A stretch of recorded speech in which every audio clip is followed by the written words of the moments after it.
मुझे लगता है ये डिसीजन इसीलिए हुआ है, और चाइनीज इनको बड़े अरसे से कह रहे थे कि we are only one to bail you out, bail you out. We are only, बार बार उन्होंने ये कहा है वी आर। उन्होंने मैं एक दफ़ा एक बहुत बड़ी मीटिंग में था तो उन्होंने कहा था we have reserved at least $120 billion for Pakistan. अच्छा, वेरी गुड। लेकिन ये जो अमेरिका को जो इनकार करना है, ये कोई नए इत्तेहाद का देखिए ये जो बहुत बड़ा खबर डिसीजन है। और ये कॉन्फ्रेंस जो है, मैं उसको देख रहा था, इसके कॉन्फ्रेंस में इनवाइटीज की लिस्ट देखें तो आप हैरान रह जाएंगे। और उसमें लगता यही है कि जो इनकार करेगा, ये टेस्ट केस के तौर पे बाइडेन ने कहा है कि हम बहुत ज़्यादा ऑटोक्रेटिक कंट्रीज पे सैंक्शन लगाएंगे। अच्छा, ये बाकायदा उसकी तकरीर थी इसके कॉन्फ्रेंस से पहले, और उसने 110 मुल्कों को बुलाया। अब ये वो सारे मुल्क हैं जो टेस्ट के तौर पे बुलाए गए। मसलन इस पूरे साउथ एशिया में 7 मुल्क हैं, सिर्फ 4 को बुलाया गया। पाकिस्तान को बुलाया गया, श्रीलंका को बुलाया गया, मालदीव को बुलाया गया और इंडिया को बुलाया गया। बांग्लादेश को नहीं बुलाया गया। क्यों? इसलिए कि वो टेस्ट हमें करना चाहते हैं बांग्लादेश की सूरत से। ठीक, अच्छा। ठीक, बांग्लादेश को नहीं बुलाया गया, नेपाल को नहीं बुलाया गया, ठीक है, सिक्किम, भूटान, इनको भूटान को नहीं बुलाया गया, और सार्क मुल्कों को। तमाम वो एलाइज जो जरा सा इधर उधर होते उनको नहीं। ताइवान को नहीं बुलाया गया क्योंकि ताइवान कहता यह है कि हमारे अब चाइना के साथ रिलेशनशिप बनाने चाहिए, हमें एक रस्ते से होता है। तुर्की को नहीं बुलाया गया, मिस्र को नहीं बुलाया गया जहां $10 बिलियन खर्च करके वहां बकायदा इनकलाब लाया गया, मुर्सी शुर्सी को खत्म करके सीसी को लाया गया। ये सऊदी अरेबिया को नहीं बुलाया गया, उनसे क्या मसला? जॉर्डन को नहीं बुलाया गया, कतर को नहीं बुलाया गया, यूएई को नहीं बुलाया गया कि ये ऑटोक्रेटिक रूल रखते हैं ये सारे के सारे। ये किसी तरफ किसी वक्त भी ऐसे ऑटोक्रेटिक है, डेमोक्रेटिक नहीं। अच्छा ठीक। इराक को बुलाया गया, अपनी हुकूमत है, अपना सब कुछ। इजराइल को बुलाया गया, अपना बच्चा है, अपना बच्चा है। हंगरी और पोलैंड को बुलाया गया है कि जो टोटल ऑटोक्रेटिक रूल वाले हैं, लेकिन चूंकि रूस के खिलाफ मसला करना है उसकी वजह से इनको सारे इसके बारे में यूरोप का प्रेस से कह रहा है कि it is an anti China meeting, nothing more than that. और एंटी चाइना मीटिंग जो है अमेरिका अपना ब्लॉक इकट्ठा कर रहा है। कल हम गुफ्तगू करेंगे ये ब्लॉक क्यों इकट्ठा कर रहा है।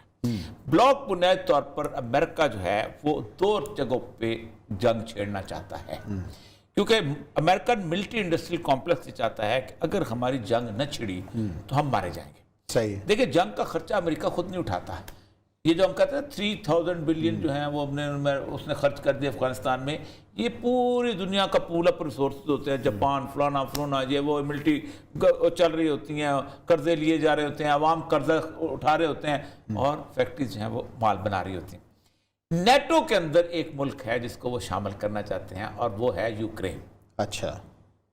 और जो यूक्रेन जिस दिन नेटो में शामिल होगा तो होगा ये, रूस नहीं चाहता कि हो। वजह उसकी 2 बड़ी मज़ेदार वजूहात हैं। एक तो यह है कि क्रीमिया एक ऐसी जगह है जो नेवल बेस है रूस का।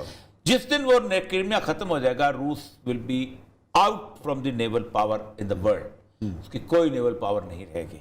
वो यूक्रेन पे कल हम पुस्तक करें, वहाँ नेटो, वहाँ पर एटॉमिक, जब नेटो में आएगा तो सारे असला के सारे हो जाएंगे। अब ये अमेरिका जो कहता है हम डेमोक्रेसी वाले हैं, उसका जो इलेक्टेड प्रेसिडेंट था वहां इन्होंने कू करवाई बकायदा जाके, और वो बंदा भाग गया और जो कू करने वाली गवर्नमेंट थी उसको इन्होंने एक्सेप्ट कर ली। यानी ये बातें करते हैं तो ये इस हर जगह ये हुआ, सूडान के अंदर भी कू करने वालों को जहां पे उनका अपना मुफाद हो तो वो सब ठीक है। अच्छा मसला सारा जहां जमहूरियत ठीक चल रही है वो भी खराब है। पाकिस्तान लगता है किश्तियां जला चुका है। अच्छा। क्योंकि इतना बड़ा स्टेटमेंट जो है उसका कि we want to stop autocratic rule, उसने कुछ और जो आती है ऑटोक्रेटिक वो होता है कि कुछ डेमोक्रेटिकली इलेक्टेड आदमी भी अगर आमर बन जाए तो वो बेशक आमर है। उसने मिलिट्री डिक्टेटर्स का भी नाम नहीं लिया, उसने बादशाहों का नाम लिया, डिक्टेटरों का नाम लिया। हाँ, ऑटोक्रेटिक बंदा जो है, फॉर एग्जाम्पल शाम में इलेक्शन होते हैं, नहीं बुलाया उसको। जॉर्डन में इलेक्शन होते हैं, उसने नहीं बुलाया। उसने इसमें कतर ने भी अपने इलेक्शन शुरू कर दिए थे लेकिन नहीं बुलाया। ये कभी एलाइज होते थे, इजराइल को बुलाया। ऑटोक्रेटिक का लफ्ज का मतलब यह है कि जहां भी आप बेशक इलेक्शन लड़के भी आए, हम अगर समझते हैं कि अब पाकिस्तान ने सैंक्शन लगाएंगे, पाकिस्तान कहता है IMF चढ़ा हुआ है, ठीक है जी, कर्जा चढ़ा हुआ है तकरीबन $112-13 अरब, ठीक है, फैटफ चढ़ा हुआ है। अब अमेरिका को भी आप उसे कहते हैं हुण पुत्र जो मर्जी कर ले। मुझे लगता है ये डिसीजन इसीलिए हुआ है, और चाइनीज इनको बड़े अरसे से कह रहे थे कि we are only one to bail you out, bail you out. We are only, बार बार उन्होंने ये कहा है वी आर। उन्होंने मैं एक दफा एक बहुत बड़ी मीटिंग में था तो उन्होंने कहा था we have reserved at least $120 billion for Pakistan. अच्छा, वेरी गुड। तो अब ये है कि फॉर अब इन्वेस्टमेंट पाकिस्तान का हर जर्नलिस्ट जो उधर से खाता है वो कहेगा ईस्ट इंडिया कंपनी आ रही है। अच्छा। और भाई ये वेस्ट इंडिया कंपनी जो आई हुई थी, नेटो के अंदर एक मुल्क है जिसको वो शामिल करना चाहते हैं और वो है यूक्रेन। अच्छा, और जो यूक्रेन जिस दिन नेटो में शामिल होगा तो होगा ये, रूस नहीं चाहता कि हो। वजह उसकी दो बड़ी मजेदार वजूहात हैं। एक तो यह है कि क्रीमिया एक ऐसी जगह है जो नेवल बेस है रूस का। जिस दिन वो क्रीमिया खत्म हो जाएगा, रूस will be out from the naval power in the world. उसकी कोई नेवल पावर नहीं रहेगी। वो यूक्रेन पे कल हम पुस्तक करें, वहां नेटो, वहां पर एटॉमिक, जब नेटो में आएगा तो सारे असला के सारे हो जाएंगे।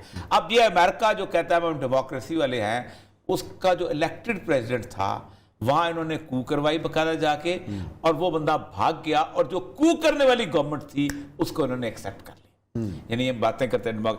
तो ये इस वक्त हर जगह ये हुआ, सूडान के अंदर भी कू करने वालों को, जहां पे उनका अपना मुफाद हो तो वो सब ठीक है। अच्छा, मसला सारा जहां जमहूरियत ठीक चल रही है वो भी खराब है। पाकिस्तान लगता है किश्तियां जला चुका है।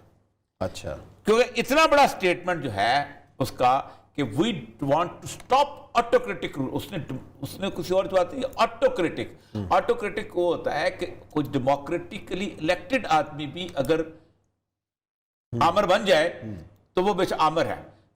उसने मिलिट्री डिक्टेटर्स का भी नाम नहीं लिया, उसने बादशाहों का नाम लिया, डिक्टेटरों का नाम लिया उसने। हाँ, ऑटोक्रेटिक बंदा जो है, फॉर एग्जाम्पल शाम में इलेक्शन होते हैं, नहीं बुलाया उसको। जॉर्डन में इलेक्शन होते हैं, उसने नहीं बुलाया उसने।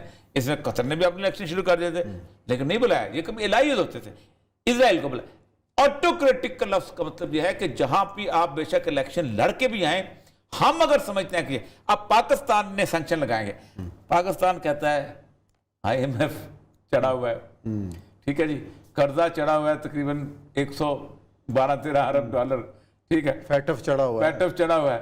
अब अमेरिका को भी आप उसे कहते हैं हुण पुत्र जो मर्जी कर ले।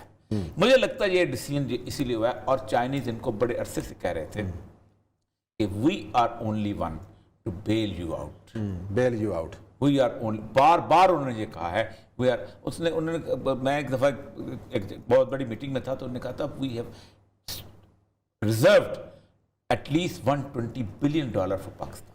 अच्छा, वेरी गुड। तो अब ये है कि फॉर इन्वेस्टमेंट। अब पाकिस्तान का हर जर्नलिस्ट जो उधर से खाता है वो कहेगा ईस्ट इंडिया कंपनी आ रही है। अच्छा। और भाई ये वेस्ट इंडिया कंपनी जो आई हुई थी, चलो देखते हैं पाकिस्तान के लिए अच्छी खबरें क्या हो सकता है, इसमें खैर का पहलू हो। लेकिन हमारे प्रोग्राम का वक्त यहाँ ख़त्म हो गया। कल इंशाल्लाह नए मौज़ूआत के साथ, कुछ चंद नई खबरों के साथ हाजिर होंगे। अपना ख्याल रखिएगा। अल्लाह हाफ़िज़।